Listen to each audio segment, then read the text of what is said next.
Hello friends, അകലെ latest review. നമ്മുടെ ഋതിക അംബികയെ കുടഞ്ഞെടുക്കുക. അങ്ങോട്ടും ഇങ്ങോട്ടും ഒന്ന് ചലിക്കാൻ വയ്യാത്ത രീതിക്ക് അംബികയെ പൂട്ടിയിരിക്കുവാണ് ഋതിക. അംബികയ്ക്കെതിരെയുള്ള സകല തെളിവുകളും ഋതികയുടെ കയ്യിലുണ്ടെന്ന് പറയുവാണ്. എൻ്റെ അമ്മ പത്മാവതിയാണ് പവിത്ര എന്ന സിസ്റ്റർ പേരിൽ ഇവിടെ വന്ന് അച്ഛനെ ചികിത്സിച്ചതെന്നും അതിനുള്ള തെളിവുകളും പിന്നെ പ്രതാപ് വർമ്മയെ ബോംബ് വെച്ച് കൊല്ലാൻ ശ്രമിച്ചത് അംബികയും മകനും നിങ്ങളുടെ മരുമകളുടെ അച്ഛനായി അനന്തംപിള്ളയും ആണെന്നുള്ളതിൻ്റെ തെളിവും എല്ലാം ഋതികയുടെ കയ്യിലുണ്ടെന്ന് പറയുന്നുണ്ട്. അംബിക ഒരിക്കലും പ്രതീക്ഷിച്ചില്ല ഋതിക ഇത്രയൊക്കെ ചെയ്യുമെന്ന്. അടിവില്ലിൽ അകപ്പെട്ട പെരിച്ചാഴിയെ പോലെ അംബിക ഇങ്ങനെ നിന്ന് പൊളയുവാണ്. നിങ്ങൾക്കും നിങ്ങളുടെ മകനും വേണ്ടിയിട്ടുള്ള ശവപ്പെട്ടികൾ ഞങ്ങൾ തന്നെ ഉണ്ടാക്കിയിട്ടുണ്ട്. ഋതിക ഇങ്ങനെയൊക്കെ പറയുന്നത് കേട്ട് യാമിനിക്കും ശേഖരനും നല്ല സന്തോഷം. മര്യാദയ്ക്കാണെങ്കിൽ അംബികെ ഇവിടെ നിന്ന് ആഹാരമൊക്കെ കഴിച്ചു പോകാം. ഇനി നീ എന്തെങ്കിലും വേഷം കെട്ടിറക്കിയാൽ കൊന്നു കുഴിച്ചു മൂടും ഞങ്ങൾ. പറഞ്ഞേക്കാൻ കേട്ടോടി അംബിക, നിങ്ങൾ ഇറങ്ങിവിട്ട എൻ്റെ അമ്മ പത്മാവതി ഏതാണ്ട് തിരിച്ചു വന്നിട്ടുണ്ട്. ഇനിയെങ്കിലും നീ എല്ലാം അവസാനിച്ചോ അംബികെ, അതാ നിനക്ക് നല്ലത്. ഋതിക പറയുന്നതൊക്കെ കേട്ട് ഒന്നും മിണ്ടാതെ നന്ദനെയും ദീപക്കും ഇങ്ങനെ നിൽക്കുക. പ്രതാപനെ ആ വീട്ടിൽ നിന്ന് അടിച്ചിറക്കി ഋതികയും രാജുവിനെയും വേർപിരിച്ച് ആ വീട് കുളം തോണ്ടുവെന്നുള്ള പ്രതീക്ഷയോടാണ് നന്ദന വന്നത്. ഇനി അതൊക്കെ നടക്കുമോ എന്നുള്ള ചിന്തയിൽ അവളിങ്ങനെ നോക്കി നിൽക്കുക. അമ്മ വാമേ എന്നും പറഞ്ഞ് ഋതിയെ വിളിച്ചോണ്ട് പോവുകയാണ് പത്മാവതി. ചേട്ടത്തി വാ ചേട്ടത്തി എന്നും പറഞ്ഞ് യാമിനി ഇങ്ങനെ പിടിച്ചോണ്ട് പോവുകയാണ് പത്മ. ശ്വാസം നിലച്ചതുപോലെ ഒരു കുത്തുകല്ല് പോലെ അംബിക നിൽക്കുക. ദീപക്ക് അടുത്തോട്ട് ചെന്നിട്ട് പറയാം, അമ്മേ നമ്മൾ തോറ്റുപോയല്ലോ അമ്മേ. അത് കണ്ട് എന്താണെന്നറിയില്ല നന്ദന ചിരിക്കുന്നുണ്ട്. പത്മയെ റൂമിനകത്തോട്ട് കൊണ്ടുവന്നിട്ട് ഋതിക ഇങ്ങനെ ചങ്കു പൊട്ടി നോക്കി നിൽക്കുക. എന്നിട്ട് അമ്മയുടെ ആ കവിളിൽ തലോടിക്കൊണ്ട് പറയാം, എൻ്റെ അമ്മയെ ഈ വീട്ടിൽ ഇങ്ങനെ ഒന്ന് കാണാൻ ഞാൻ എത്രമാത്രം ആഗ്രഹിച്ചിട്ടുണ്ടെന്നറിയാവോ. എൻ്റെ പൊന്നുമോളുടെ ആഗ്രഹമൊക്കെ നല്ലതാണ്, പക്ഷേ എനിക്ക് അതിനേക്കാൾ വലിയ ആഗ്രഹമായിരുന്നു എൻ്റെ മോളുടെ അടുത്ത് ഇങ്ങനെ നിൽക്കാൻ. പക്ഷേ അതൊന്നും ഇങ്ങനെയല്ലല്ലോ, ഇടിച്ചു കയറി വന്നതല്ലേ ഞാനിപ്പോൾ ഈ വീട്ടിലോട്ട്. അതൊക്കെ ശരിയാമേ, അങ്ങനെയുള്ള സാഹചര്യം ജീവിതത്തിൽ വന്നുപോയി. അതിനിപ്പോൾ എന്ത് ചെയ്യാൻ പറ്റും? എന്തായാലും ഞാനിവിടെ തുടരാൻ ആഗ്രഹിക്കുന്നില്ല, ഞാൻ തിരികെ പോകും മോളെ. അമ്മ എന്തൊക്കെയായി പറയുന്നത്?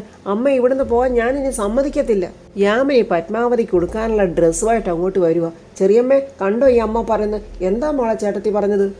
അതെന്ത് തീരുമാനം ഏട്ടത്തി? ഇത്രയൊക്കെ ഒപ്പിച്ചിട്ട് പോവുകയോ? മോളെ ഇത്രയധികം ഉപദ്രവിച്ച ആ സ്ത്രീയുടെയും മകൻ്റെയും മരുമോളുടെയും അടുത്തോട്ട് ഈ കുട്ടിയെ വിട്ടിട്ട് ചേട്ടത്തി എവിടെ പോവുക? ഇതിലും ഭേദം ചേട്ടത്തി ഇങ്ങോട്ട് വരാതിരുന്നാൽ പോരായിരുന്നോ?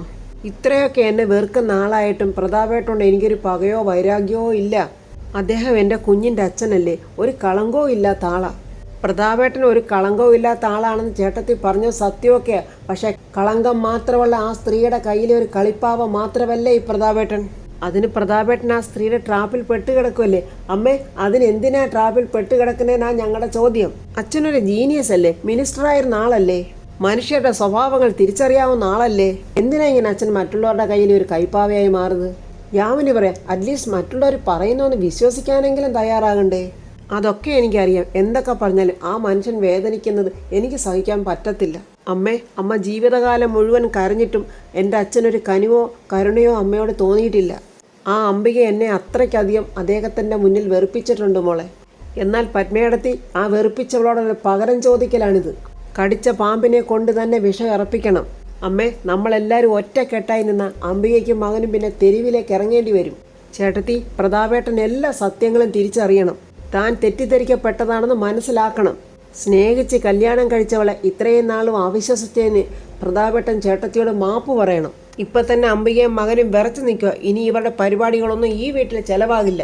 ഈ വീടും ഈ വീട്ടിലുണ്ടാക്കിയിട്ടിരിക്കുന്ന സ്വത്തുക്കളും പത്മേടത്തിലെയാ. അതിൻ്റെ മുകളിൽ കയറി അംബിക അടയിരിക്കുക.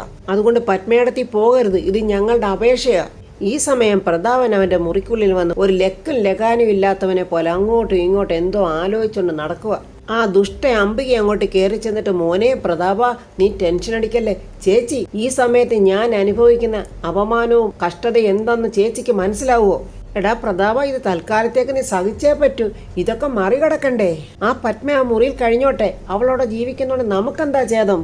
ആ പത്മയെ നീ ഒരു നായെപ്പോലെ കണ്ടാൽ മതി, വലിഞ്ഞു കയറി വന്ന നായ.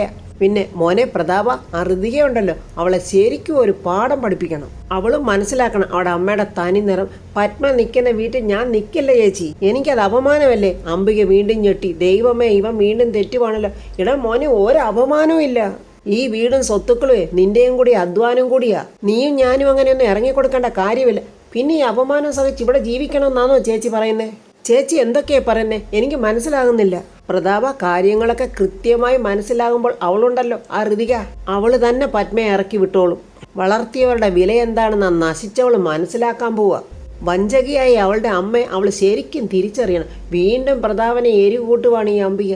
അതിനിപ്പം നമുക്ക് വേണ്ടത് ക്ഷമയാണ്. പ്രതാപൻ ചോദിക്കും, അല്ല എനിക്കിപ്പോഴും മനസ്സിലാക്കാത്തത് ചേച്ചിയുടെ ഉദ്ദേശം എന്തുവാന്ന്. പ്രത്യേകിച്ച് എന്തോ ഉദ്ദേശവാടാ പ്രതാപ.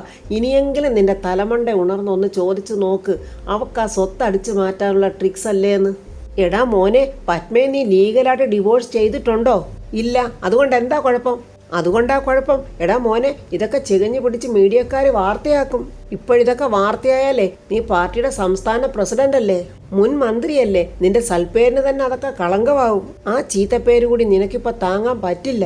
തൽക്കാലം നമുക്കെല്ലാം ക്ഷമിച്ച് കാത്തിരിക്കാം. അതാ മോനെ മാന്യമായിട്ടുള്ള ഒരു മാർഗം. പ്രതാപനെ നോക്കി അംബിക മനസ്സിൽ പറയാ, ഇപ്പോഴെങ്ങാണ് ഇവൻ ഇറങ്ങിപ്പോയാൽ പണി കിട്ടുന്ന മുഴുവൻ എനിക്കായിരിക്കും. അതുകൊണ്ട് എങ്ങനെയെങ്കിലും ഇവനെ ഇവിടെ നിർത്തിയേ മതിയാവൂ. എടാ മോനെ, ആ ഋതിയുടെ വാശിയും വൈരാഗ്യം ഉണ്ടല്ലോ, അത് അവൾക്ക് തന്നെയാ വിനയാകാൻ പോകുന്നത്. അവള് ചെയ്ത തെറ്റ് അവള് തന്നെ മനസ്സിലാക്കി അവള് തന്നെ പത്മയെ പുറത്താക്കും. അതിനെല്ലാം അല്പം സാവകാശം വേണം മോനെ. അതുവരെ എല്ലാം സഹിച്ചും കഴിച്ച് എങ്ങനെ വീട്ടിൽ കഴിഞ്ഞുകൂടും ചേച്ചി? എടാ മോനെ, കഴിഞ്ഞേ പറ്റൂ. സ്വത്തുക്കൾ പോകുമെന്ന് വിഷമിച്ചിട്ടൊന്നുമല്ല ചേച്ചി ഇങ്ങനൊക്കെ പറയുന്നത്. മനുഷ്യന് അഭിമാനമല്ലേ ഏറ്റവും വലുത്. ഇവിടുന്ന് ഇറങ്ങിപ്പോയാൽ നമുക്കത് ഇല്ലാതെയാകും.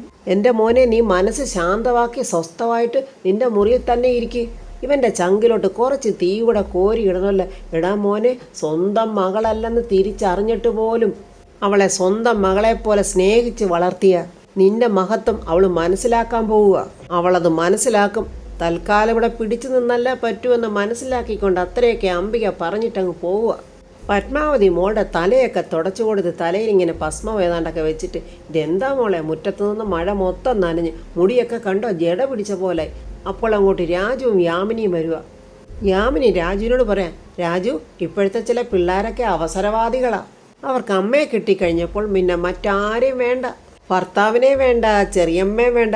ചെറിയമ്മേ എനിക്ക് മനസ്സിലായി, അതെന്നെക്കുറിച്ച് തന്നെ പറയുന്നത്. പത്മ പറയാം, അന്തരീക്ഷം ശാന്തമായ സ്ഥിതിക്ക് എല്ലാവരോടും കൂടി എനിക്കൊരു കാര്യം പറയാനുണ്ട്. യാമിനി പറയാം, അന്തരീക്ഷം ശാന്തമായി എന്ന് വെച്ചാൽ മഴയെ മാറിയിട്ടുള്ളൂ, ഇടിയും മിന്നലും ഒക്കെ ഇപ്പോഴും ഉണ്ട്. ഞാൻ ആ അന്തരീക്ഷത്തിൻ്റെ കാര്യമല്ല പറഞ്ഞത്. രാജു പറയാം, അമ്മ പറയാൻ പോകുന്നത് ഇവിടുത്തെ അന്തരീക്ഷത്തിൻ്റെ കാര്യം. അതങ്ങനെയൊന്നും തെളിഞ്ഞിട്ടില്ല. അംബികയുടെ റൂമിൽ അമ്മയും മകനും തമ്മിൽ പൊട്ടലും ചീറ്റലും ഒക്കെ കാണും. പത്മ വീണ്ടും പറയാം, ഞാൻ പറയുന്ന നിങ്ങളൊന്ന് കേക്ക്, എന്നെ ഒന്ന് പോകാൻ അനുവദിക്കുക പ്ലീസ്. അമ്മേ, അത് മാത്രം നടക്കില്ല. രാജുവും പറയാം, ഇങ്ങനെ ഒരു സിറ്റുവേഷനിൽ അമ്മ ഇവിടുന്ന് പോകാൻ പാടില്ല. ഇതൊരു നല്ല അവസരമാണ്. ഞങ്ങൾക്കൊരു ലക്ഷ്യമുണ്ട്. ആ ലക്ഷ്യം നിറവേറാൻ ഈ അവസരം കൊണ്ട് സാധിക്കും. എന്ത് ലക്ഷ്യമോ മോനെ? അംബികയുടെ പിടിയിൽ നിന്നും ഞങ്ങൾ വർമ്മ സാറിനെ മോചിപ്പിക്കും. അമ്മ നിരപരാധിയാണെന്നും സ്വത്തുക്കൾ തട്ടിയെടുക്കാൻ വേണ്ടി അംബിക ഇല്ലാ കഥകൾ ഉണ്ടാക്കിയതാണെന്നും ഞങ്ങൾ വർമ്മ സാറിനെ ബോധ്യപ്പെടുത്തും. അദ്ദേഹം അതൊന്നും വിശ്വസിക്കില്ല മക്കളെ. അദ്ദേഹം എന്നെ അവിശ്വസിക്കും. ആ അംബിക പറയുന്നത് മാത്രമേ വിശ്വസിക്കത്തുള്ളൂ. വർമ്മ സാർ വിശ്വസിക്കുന്ന ഒന്നാന്തരം ഒരു തെളിവ് ഞങ്ങൾ സൂക്ഷിച്ചു വെച്ചിട്ടുണ്ട്. ആ തെളിവും കൊണ്ട് ഞാനും ഋതുവും വർമ്മ സാറിൻ്റെ അടുത്തോട്ട് പോകും. അയാൾ പറയുന്ന തെളിവുകൾക്ക് മുൻപിൽ സാറ് വിറയ്ക്കും. അംബികയുടെയും മകൻ്റെ എല്ലാ തരികിടകളും അയാളുടെ വരവോടുകൂടി വർമ്മ സാറിന് ബോധ്യമാകും. പിന്നെ വർമ്മ സാർ തന്നെ ഈ രണ്ടെണ്ണത്തിനെയും പിടിച്ച് പുറത്താക്കും. മോനെ, മോൻ പറയുന്ന ഒന്നും എനിക്ക് മനസ്സിലാകുന്നില്ല. ആരാ എനിക്ക് അനുകൂലമായിട്ട് തെളിവായിട്ട് വരാൻ പോകുന്നത്? അമ്മയ്ക്കെതിരെ അംബിക അപവാദ കഥകൾ പ്രചരിപ്പിച്ചപ്പോൾ ജീവിതം തകർന്നുപോയ മറ്റൊരു മനുഷ്യനുണ്ട്. ആരുടെ കാര്യമോ മോനെ പറയുന്നത്? ജഗന്നാഥേട്ടനെയോ? അതെ, അദ്ദേഹം മരണത്തെ അതിജീവിച്ച് തിരിച്ചു വന്നുകൊണ്ടിരിക്കുക. സംസാരിക്കാനും ഉടനെ തുടങ്ങുമെന്നാണ് ഡോക്ടർ പറയുന്നത്. എല്ലാം കലങ്ങിത്തെളിയാൻ സമയമായമ്മേ. അമ്മയ്ക്ക് ഒരു ദിവസം വരുമല്ലോ. അതുകൊണ്ട് അമ്മ ദയവ് ചെയ്ത് ഇവിടുന്ന് പോകരുത്. അമ്മ പോവുമോ? യാമിനി പറ, ചേട്ടത്തിൻ്റെ മുഖം കണ്ടാലേ അറിയാം ഇനി ഇവിടുന്ന് പോകില്ലെന്ന്. ഒരു പുതിയ പ്രതീക്ഷയുടെ പാവം പത്മാവതി ഇങ്ങനെ സന്തോഷത്തോടെ നിൽക്കുകയാണ്. ഋതിക പത്മാവതിയുടെ മടിയിൽ കിടന്നിങ്ങനെ സങ്കടപ്പെടുക. എൻ്റെ അമ്മയുടെ മടിയിലിങ്ങനെ കിടക്കാൻ എന്ത് സുഖമാണെന്നറിയാവോ? പത്മാവതിയുടെ മനസ്സിലപ്പോൾ പ്രതാപനും പത്മാവതിയും കൂടെ നടന്ന വിവാഹച്ചടങ്ങ് ഓർക്കുക. ഞാൻ എന്ത് തെറ്റ് ചെയ്തിട്ടാ പ്രതാപേട്ട? പ്രതാപനും ഓരോന്ന് ഓർക്കുവാണ്. പ്രാണന തുല്യം സ്നേഹിച്ചാൽ ഞാൻ അവൾ എന്നിട്ടും എന്നോട്. എന്നിട്ട് അംബിക എന്ന് പ്രതാപനെ വിളിച്ചുകൊണ്ട് പോയി ജഗന്നാഥനെ പത്മാവതിയുടെ റൂമിനകത്തിട്ട് അടച്ചിട്ട് ജഗന്നാഥനും പത്മാവതിക്കും കള്ളത്തൊടർവുണ്ടെന്ന് പറഞ്ഞ് മനസ്സിലാക്കി കൊടുത്തത് ആ രംഗം പ്രതാപൻ്റെ മനസ്സിലിങ്ങനെ ഓടിയെത്തുവാണ്. വിശ്വാസവഞ്ചനയെ സഹിക്കാൻ പറ്റാത്ത വേദന. പത്മ ഋതിയോട് പറയാം, തെറ്റ് ചെയ്യാതിരുന്നിട്ടും തെറ്റിദ്ധരിക്കപ്പെടുന്നത് നമ്മളെ ഏറ്റവും വലിയ വേദന. സങ്കടത്തോടെ ഋതിക പറയാം, ഈ അമ്മയെന്ന് പറയുന്നത് എന്തൊരു അത്ഭുതമാണ് അമ്മേ. അമ്മയെ ജീവിക്കുന്ന മക്കളുടെ വേദനയും വലിയ വേദനയല്ലേ അമ്മേ? അതുതന്നെയല്ലേ മോളെ മക്കളെ പിരിഞ്ഞ് ജീവിക്കുന്നവരമ്മയുടെ വേദനയും. തൂക്കുമരണത്തിന് വിധിക്കപ്പെട്ട് മരണം കാത്തുകിടക്കുന്നവൻ്റെ വേദനയെക്കാളും ഭയങ്കരമാണ് മക്കളെ പിരിഞ്ഞ് ജീവിക്കുന്ന ഒരമ്മയുടെ വേദന. ഈ സമയം അംബിക ഇങ്ങനെ ആകെ തകർന്ന് പത്മാവതിയെ മകളെ എങ്ങനെ അടിച്ചിറക്കണം എന്നിങ്ങനെ അവളിങ്ങനെ ചിന്തിച്ചുകൊണ്ട് നിൽക്കുക. പത്മാവതി പറഞ്ഞ കാര്യങ്ങൾ ഓർക്കുക. നീ കണ്ട പഴയ പത്മാവതി അല്ലിത്. ഇനിയും നീ എന്നോട് കളിക്കാൻ വന്നാൽ കൊന്നു കളയും നിന്നെ ഞാൻ. എൻ്റെ മകളെ പിടിച്ച് ഇവിടുന്ന് പുറത്തിറക്കാൻ കൂട്ടുനിന്ന നിന്നെയും നിൻ്റെ മകനെയും ഞാനിവിടുന്ന് അടിച്ച് പുറത്താക്കട്ടെ. കാണണോടി അംബിക നിനക്ക്. അംബിക മനസ്സിൽ പറയുക, അവളെ കൊല്ലാതെ വിട്ടതാ എനിക്ക് പറ്റിയ മണ്ടത്തരം. ദീപൊക്കെ അങ്ങോട്ട് വന്നിട്ട്, അമ്മേ ഇനി എന്താ പരിപാടി? പവനായി ശവമായി എന്നൊക്കെ കേട്ടിട്ടുണ്ട്. വാസ്തവത്തിൽ ഇപ്പോൾ അത് സംഭവിച്ചത് ഇവിടെയാ. മതിയടാ കളിയാക്കിയത്. ഇതിലും വലിയ കൊടുങ്കാറ്റൊക്കെ ഈ അംബികാവർമ്മ കണ്ടിട്ടുണ്ട്. അന്നും ഇന്നും ഞാൻ മാളത്തിൽ പോയി ഒളിച്ചിട്ടില്ല. പിന്നെയാ ഈ പത്മ. അമ്മേ നമ്മൾ ഇവളെ പിടിച്ച ഗോഡൗണിൽ പൂട്ടിയിട്ടപ്പോൾ ഞാനന്ന് അമ്മയോട് ചോദിച്ചതല്ലേ ഇവളെ അങ്ങ് തട്ടിയേക്കട്ടെ എന്ന്. അന്ന് അവളെ തല്ലിക്കൊന്ന് വല്ല കടലിൽ എറിഞ്ഞിരുന്നെങ്കിൽ നമുക്കിന്ന് ഈ ഗതി വരുമായിരുന്നോ? അന്ന് ഇവളെ തല്ലിക്കൊന്ന് കടലിലോട്ടിട്ടെങ്കിലേ ഈ പ്രോപ്പർട്ടിയൊക്കെ പിന്നെ ആരെഴുതി തരുവടാ? പറയടാ മരമണ്ട, നിന്റെ അച്ഛൻ വന്ന് ഒപ്പിട്ട് തരുവോ? എന്തിനമ്മ എൻ്റെ അച്ഛനെ ഇതിലോട്ട് വലിച്ചടയ്ക്കുന്നത്? ആ മഹാന്റെ മുഖം പോലും ഞാൻ കണ്ടിട്ടില്ല. ഞാനിവിടെ പുകഞ്ഞ് നീറി നിൽക്കുക. അപ്പോഴും വന്നേക്കുന്ന തമാശയും കൊണ്ട്. അയ്യോ അതൊന്നുമല്ല, കൂടും കുടുക്കിയൊക്കെ എടുത്ത് പെരുവഴിയിലോട്ട് ഇറങ്ങണോന്ന് ഞാൻ ചോദിക്കാൻ വേണ്ടി വന്നതാ. ആരിറങ്ങാനാടാ? നീയും നിന്റെ ഭാര്യയും വേണമെങ്കിൽ ഇറങ്ങിക്കോ. ഈ അംബികവർമ്മ ഇവിടെ നിന്ന് ഇറങ്ങില്ല. അമ്മേ, നാട് നന്നാക്കാൻ മാത്രം അറിയാവുന്ന, വീട് നോക്കാൻ അറിയാത്ത ഒരു മരത്തലയൻ വല്യമ്മാവനാ ഈ വീട്ടിലുള്ളത്. അയാളെ ആണെങ്കിൽ ഒരു ചുക്കിനും ചുണ്ണാമ്പിനോട്ട് കൊള്ളത്തതുമില്ല. ബാക്കി എല്ലാവരും കൂടി ഈ വീട്ടിലൊരു യൂണിയനും തുടങ്ങി. നമ്മളെ പുകച്ച് പുറത്ത് ചാടിച്ചാലേ ആ വിഷമത്തിൽ നമ്മൾ എങ്ങോട്ട് പോകുമെന്ന് അറിയാൻ വേണ്ടി ഒന്ന് വന്ന് ചോദിച്ചതാ. കോലോത്ത തമ്പുരാക്കന്മാരായിട്ട് ജീവിച്ചു പോന്നതാ. നീ കണ്ടവൻ്റെ ഇറയത്ത് പോയി ജീവിക്കേണ്ടി വരുമോ? നാണം കെട്ടവനെ, നിന്ന് മോങ്ങുന്നോടാ. അമ്മയ്ക്ക് വേണ്ടി കണ്ടവൻ്റെയൊക്കെ ഇടിയും ചവിട്ടുമൊക്കെ കൊണ്ട് എൻ്റെ എല്ലെല്ലാം പകുതി ഒടിഞ്ഞിരിക്കുക. ഒരംഗത്തിനുള്ള ബാല്യം എനിക്കിനിയില്ല. അതുകൊണ്ട് ഞാൻ പറഞ്ഞു പോയതാ. നീ അംഗമൊന്നും വെട്ടണ്ട, അതൊക്കെ ഞാൻ ചെയ്തോളാം. അമ്മയും മകളെയും ഒരുമിച്ച് ഞാൻ ഇവിടുന്ന് പുറത്താക്കും. അമ്മേ ദാണ്ടെ അമ്മ പ്ലാൻ ചെയ്യുന്ന പല പരിപാടികളും ഇപ്പോൾ 8 നിലയിൽ പൊട്ടുക. ഇപ്പോൾ ഈ കുഴിച്ച കുഴിയൊക്കെ അമ്മ സ്വയം കുഴിച്ചതല്ലേ? എടാ, പല കുഴികൾ കുഴിക്കുമ്പോഴേ ഒരു കുഴിയിൽ അറിയാതെ നമ്മുടെ കാല് ചിലപ്പോഴൊന്ന് പെട്ടെന്നിരിക്കും. അതൊരു തോൽവിയല്ല, എനിക്ക് ധൈര്യം തരേണ്ടവനാ നീ. നീ നിരാശപ്പെടരുതടാ ദീപക്കെ. ഈ അംബികാവർമ്മയ്ക്കൊരു ലക്ഷ്യമുണ്ട്. ആ ലക്ഷ്യത്തിലേക്ക് ഞാൻ എത്തുക തന്നെ ചെയ്യും. ആ അമ്മയെയും മകളെയും ഞാൻ ഇല്ലാതെയാക്കും. നീ അതൊക്കെ കണ്ടു നിന്നാൽ മാത്രം മതി. പ്രതാപൻ ഇങ്ങനെ എന്തൊക്കെയോ ആലോചിച്ചിങ്ങനെ ഇരിക്കുക. നന്ദനെ കയ്യിലൊരു കപ്പ് കോഫിയൊക്കെ വരുന്നുണ്ട്. അവൾ മനസ്സിൽ പറയാം, ഇയാളെ സ്നേഹിച്ച് വശത്താക്കണം. ഇയാളെ കൊണ്ട് പല ആവശ്യമുണ്ട്. മാക്സിമം ഇയാളെ സോപ്പിടണം. വല്യമാവ ഗുഡ് മോർണിംഗ്, ദാണ്ട വല്യമാവ കോഫി എന്നും പറഞ്ഞ് പ്രതാപന് കോഫി കൊടുക്കുക. പ്രതാപൻ ഇങ്ങനെ കോഫി കുടിക്കാനായിട്ട് വായുടെ അടുത്തോട്ട് കൊണ്ടുപോകുമ്പോൾ, കുടിക്കുന്നതിന് മുമ്പ് ഞാനൊരു കാര്യം പറയാം. അതിൽ പഞ്ചസാര ഇട്ടിട്ടില്ല. വല്യമാവന് ഷുഗർ ഇല്ലെന്ന് എനിക്കറിയാം. പക്ഷെ പഞ്ചസാര ഡേഞ്ചറാ, അതാ ഞാൻ തരാത്തത്. വല്യമാവൻ പ്രഷറിൻ്റെ ടാബ്ലറ്റ് എപ്പോഴാണ് കഴിക്കുന്നത്? സാധാരണ ബ്രേക്ക്ഫാസ്റ്റ് കഴിഞ്ഞാൽ. ഇന്നു മുതൽ ആ ടാബ്ലറ്റ് മറക്കാതെ ഞാൻ എടുത്തു തരാം. അതൊന്നും വേണ്ട കുട്ടി, അതൊക്കെ ഞാൻ എടുത്ത് കഴിച്ചോളാം. വല്യമാവ, പ്രഷറിൻ്റെ ടാബ്ലറ്റ് കഴിക്കാൻ ഒരു കാരണവശാലും മറക്കല്ലേ. അതാ ഞാൻ പറഞ്ഞത്, കൃത്യമായിട്ട് ഞാൻ എടുത്ത് തരാമെന്ന്. ഇന്നു മുതൽ വല്യമാവൻ്റെ എല്ലാ കാര്യങ്ങളും ഞാൻ നോക്കിക്കോളാം. അതൊന്നും വേണ്ട കുട്ടി, നിങ്ങളൊക്കെ നിങ്ങളുടെ കാര്യങ്ങൾ മാത്രം ശ്രദ്ധിച്ചാൽ മതി. വല്യമാവൻ്റെ ഇപ്പോഴത്തെ സിറ്റുവേഷൻ എനിക്കറിയാം, എനിക്കത് മനസ്സിലാകും.